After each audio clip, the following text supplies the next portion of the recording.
ఈరోజు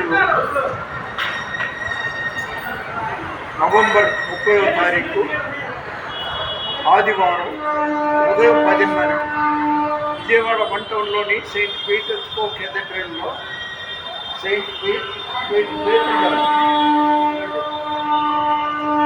అందుకని గుర్తుగా ఉంటుంది. ఇప్పటివరకు దేవుని దగ్గర 1500 వరకు చేసే విన్నాను కాబట్టి ఈరోజు దేవుని వాగ్దానం నిర్గమకాండం 15వ అధ్యాయం 11వ వచనం. నిర్గమకాండం 15:11 వచనం. యెహోవా వేల్పులలో నీ వంటి వాడెవడు, పరిశుద్ధతను బట్టి నీవు మహనీయుడు. ఆయన పరిశుద్ధత, ఆయన తప్ప ప్రపంచంలో దేవుడు లేడు, దేవుడు ఒక్కడే, ఆయనే యెహోవా. కీర్తన 95:3, తీతు 2:13 కూడా ఉంది. యేసుక్రీస్తే యెహోవా, యెహోవాయే పరిశుద్ధుడు. అయితే ఈరోజు ఆగమన కాల మొదటి ఆదివారం, అది కొనియాడారు.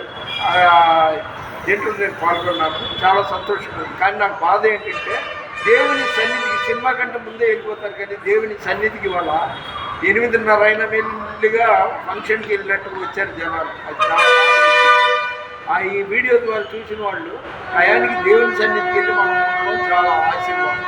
మన వినికిడిలో దేవుడికి కొన్ని మాటలు దీవించుకున్నారు. దేవుని పరిచయంలో మీ రత్నం ఫ్రాన్సిస్.